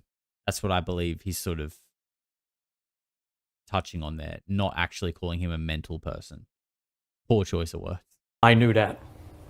Similar to Alex Collier saying everything is born out of a black hole. Terrible choice of words. I knew that. But I put you off in the beginning because I was very upset, and I'm still very upset at some of these so-called ufologists. They're leading us down a path that they don't know anything. Right. Let's end this topic on that, because that's a great place to take it to, because this community is split now. And I know you're not keeping up now with No, ufology, I'm right? not. You've done the talks, you've done the conferences years ago, right? Yeah. So now you've got a lot of the secret space program stuff. You know, are there bases in Antarctic? Are there, Yes. bases with this kind of stuff in there? Yes. Do you think? Yes. Absolutely. You think there could be? Yeah. Thank you. There's bases. Look at the Black Knight, So you would say, in your truth, you would say there's potential bases which maybe are, storing stuff like this, or that's for military eyes only, whatever they're doing. Do you think we're in contact with these beings, or we're in contact with extraterrestrials? I know we are. My father had contact. And he's incapable of telling a lie. Of course. And what did they say in a sense? When they were what they said, my father asked one of them, he had his gun, he was in a cave, like many times happens, told me as a young man, I can remember him saying very strange place, but he never mentioned ET being in there. And he drew a picture of the ET that was in there. And he asked him if he was friendly or enemy. And he said, neither.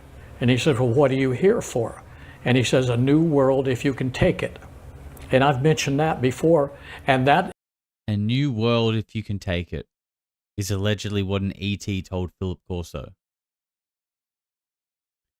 New World is only one word away from New World Order, though. So I don't know how I feel about that. John with $2 says, are your live streams at random or scheduled? John, as an ADHD enjoyer, I really struggle with schedules, but if I am live, it's generally at 9 p.m. Adelaide time. Sometimes, like tomorrow, I'm probably going to go live in the morning as well. Sometimes I do morning streams, but usually like 9 p.m. Adelaide is when I'm probably going to be live, most nights. And James with $5 says, my personal prediction, Donald Trump will pass into the next month by natural causes, heart-related. So you're predicting that Donald Trump's going to die? Is that what you're saying? I have heard something, as in, like he's sick, but I don't know. I don't really pay much attention to the mainstream news. In fact, I understand that may have been adapted into the UN as a greeting.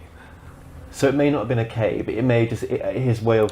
It's may not not a cave. have been. I mean, a cave doesn't make any sense, does it? Or let's just go in a cave, and that's going to be. Do you know what I mean? This mysterious place or caves. Yeah, right. Yeah. But this probably wasn't a cave. Right. This was probably somewhere much more formal. Could be a new world, and a new world could be where they've come from, maybe. But the even that he spoke to, where did it? Was it from the future? There is no future. No. Okay, to answer your question, Was it from another parallel universe? That's the answer, because my father said it was one on the ground. He was flying back in the puddle jumper from White Sands to El Paso, actually from Red Canyon. He developed that on his own because they didn't want to know that the nukes were in White Sands. So he developed that on his own. They went up there and they fired. They had the first 12-foot 12 shot, took them to Europe and such. And it was like the Dirty Dozen. These were all rejects. And my father took them in and made them number one.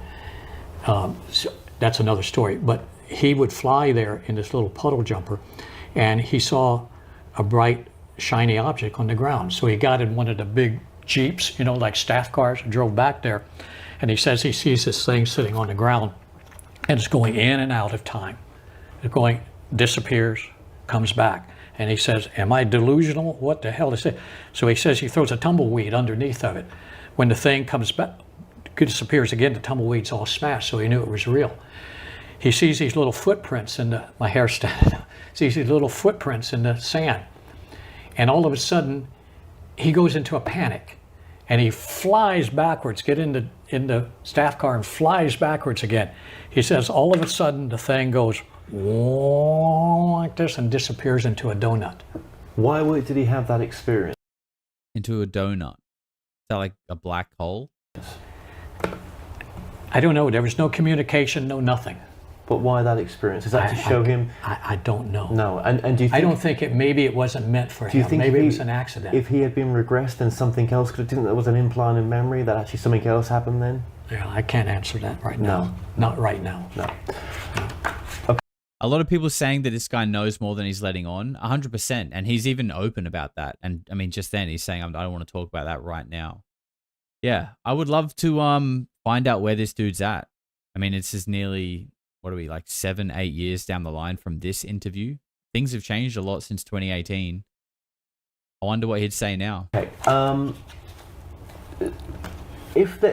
So they are, but how much control do they have over society? Do you think of where we are now? Well, I believe there's 5 levels of control. Where are they in their Here levels? we go. Before God. So they are in and above the military. Yeah, the great military complex, the secret society or the bankers, and then the one you're taught in school, which is but obviously, most research is about the nuts and bolts. When you was in the UFO community, the research was much about nuts and bolts, right? Now that's gone to more of consciousness-based research, right? So that's because we're learning, if I may interrupt, that's because we're learning more about the universe. We're learning more and more and more and more. And as we learn more about the universe, we realize how much the mental ability goes into it because of what we don't know, how magnificent it is. Right. And do you think it's teeming with life out there? Oh, absolutely. We know that. But we know that now. But again, they're not coming here to say, hey, They're kind They're of part of the consciousness. yeah. We're part of them. They're part of us. This is an embryo, the Earth, and it's growing. Okay? And as it grows, more and more elements come, unupinium, more things become available. Are we not ready yet to join the community? I don't know. But they say that when Roswell happened, there was an attraction for them to come because that's when the atomic. But My dad knew Olbert real well, father of the atomic bomb. Real. When we listen to those rankings again, it reminds me of the picture on the wall pyramid. It was actually quite similar to Tim Taylor / Dana Pasolka's hierarchy of beings, basically. God, angels, demons, non-human intelligence, factions of the intelligence agency, which he kind of used, he said the military-industrial complex, and then, you know, the pretend government. Well, very well. And you know what he says? People don't know about this. When there's an atomic explosion, you see the mushroom crowd come up, right? Well, that's only part of the energy. They all know he figured out that the rest of the energy goes down through the Earth, through the center, into another dimension. And that's what they're excited about. Energy that into another dimension that doesn't belong there. Kind of wild, right? And, you know, if we're detonating, if when a nuclear bomb explodes on the ground, like, it makes sense that 50% of it, or, you know, a percentage of it is going to go down into the ground. And he hasn't mentioned any of this. This is purely me just being a tinfoil hat enthusiast. But if you were to believe anything to do with like inner Earth, crypto-terrestrial, underground, under the ocean, aliens, etc., could be why they're so interested in nukes. I don't know. The atomics, when you measure the energy, it's only part of what should be yielded. If they were from our future trying to evolve us in a way, right? What's that good? Another dimension, not future, another dimension. Well, you could call it a future a dimension, but that's not what I'm talking about. I'm talking about M theory, multiple dimensions. But if they're us from the future, say if we've said in this interview, maybe they sacrificed themselves so that we would gain this technology for us to evolve, which makes them evolve. Possibility. Why are they then, if we're then saying, well, because the atomic bomb went off, then they're like, oh, look at the kids have got matches, let's go see them. That's a different theory for why they crashed then. Yeah. I'm not exactly following you. Well, look, no, I'm saying if when we had the atomic bomb, it was like, oh, the kids have got matches. Yes. Right. If they came back to see us because they've came here to observe us, now we've got the matches. That's a different reason for them coming here to sacrifice themselves to give this technology to us. Right. Which one's true?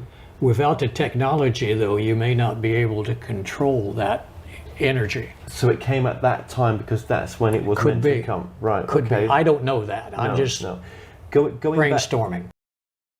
People saying the interviewer isn't getting it. I mean, to be fair, like I said at the start, the concepts being discussed are pretty like mind-bending, right?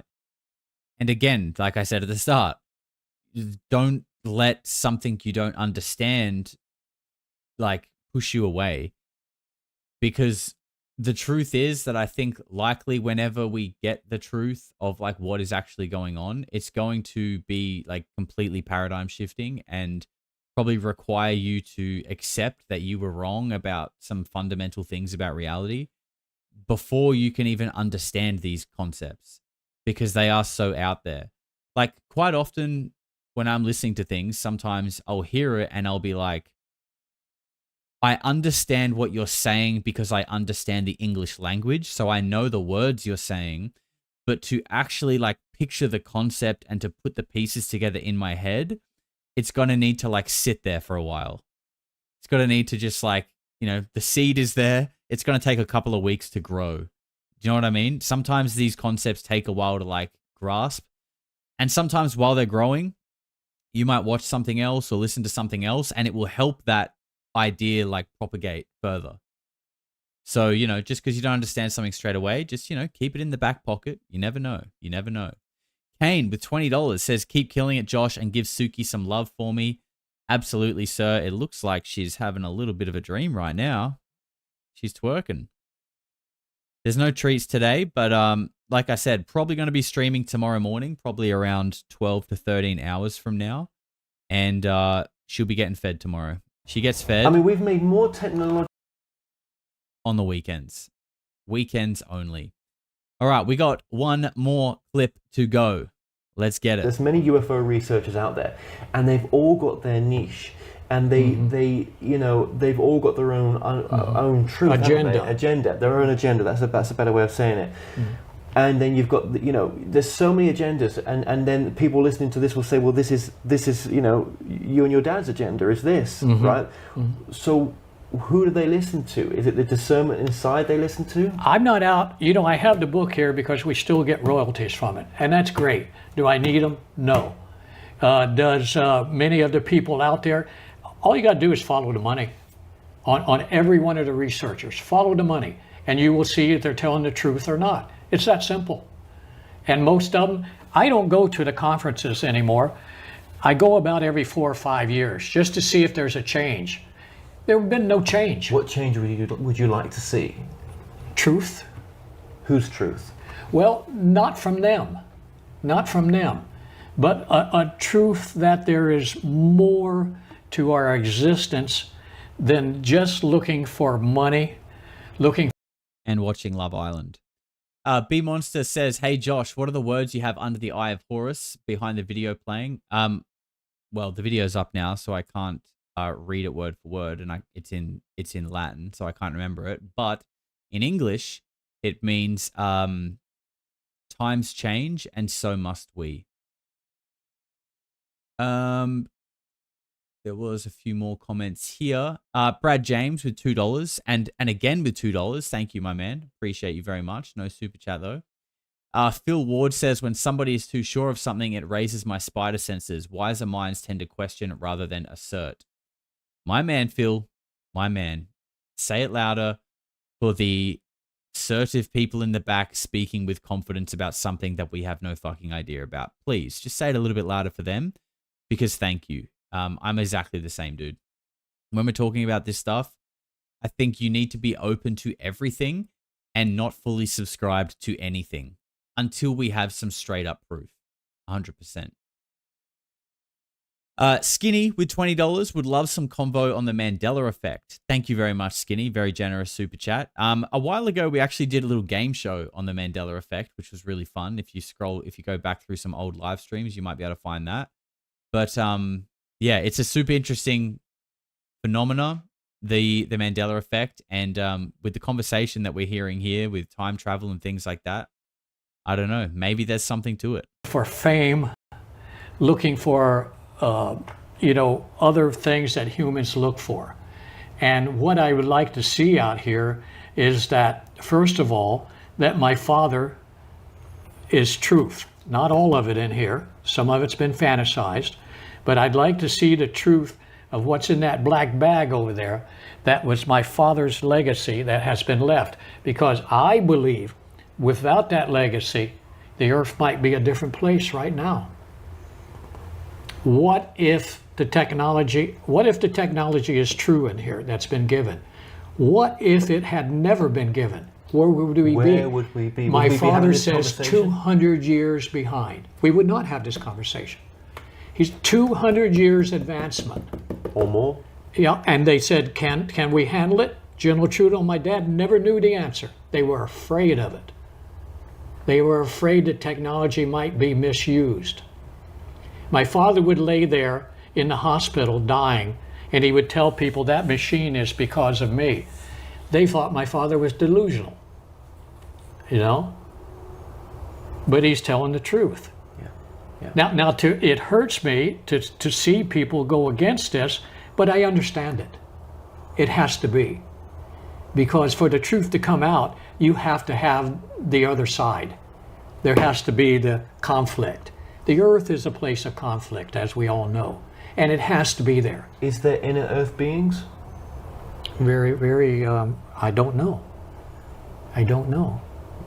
I only asked Yes, there is. that because I'm interviewing Corey Good soon. I'm like, is There that... had to be, in my opinion, there had to be a model for the EB. You know, Where did that would, model I come would from? think there had to be a model. Right, that's interesting. That's an interesting answer. Yeah. And we have his DNA. We've had it for a long time. Whose DNA? Oh, yes. Since 1947 Yes. or before, even some crashes, we've had his DNA. But we didn't know it was DNA then, did we? No. But now we do. Serp says hobbits are real. Hey, who was it recently? I think it might have been Moldy, or someone told me recently. Apologies, I'm forgetting who it was. That J.R. Tolkien, the author of Lord of the Rings, before they died, were writing another series, and it was about how it was like far in the future, and people, I can't remember off the top of my head, but it was something like people had been led to believe that, you know, the ring and the war that happened back in the past, which the original Lord of the Rings was focused on, was like a myth, but deep underground there was still a full-on like devil worshipping, like people were committing sacrifice and worshipping Sauron. Basically, it was telling the story of the Baal worshippers that still exist on Earth. It's literally that. I wish I relayed it better because whoever wrote it to me detailed it quite well. But it was when they wrote it to me, I was like, oh, okay. So they were writing about the Baal worshippers that run society, and that the rest of the world thinks it's all just a myth, but actually below them, this shit's going on. And apparently he didn't publish it because he thought it was too dark. Probably because he knew he was writing a fiction story. Daniel Ortego says for $10, I've connected so many things with all my research each. What I believe I've come to understand is that we are on a planet that goes in cycles, dangerous ones. Tech was gifted to prepare us, but ... Very ominous, Daniel, but you could be right. I have, the idea that whatever has happened has already happened, is not a foreign belief, or, a lot of people are sort of that understanding that, where we're headed is already almost predetermined in a way because it's all happened before. All right, we've got a few minutes left on this one. And what's happening with that DNA now, I wonder? You can grow them. I know they've been grown, but that's another story. Okay. They're growing right now. We're coming to the end of this interview here. You've given us more than enough time right now, and I really appreciate it. Certainly. This has been one of my most fascinating interviews recently. What last message would you like to give the audience? Have an open mind. Don't believe everything that you hear or see. Most of us strive to move forward, but we have to remember one thing.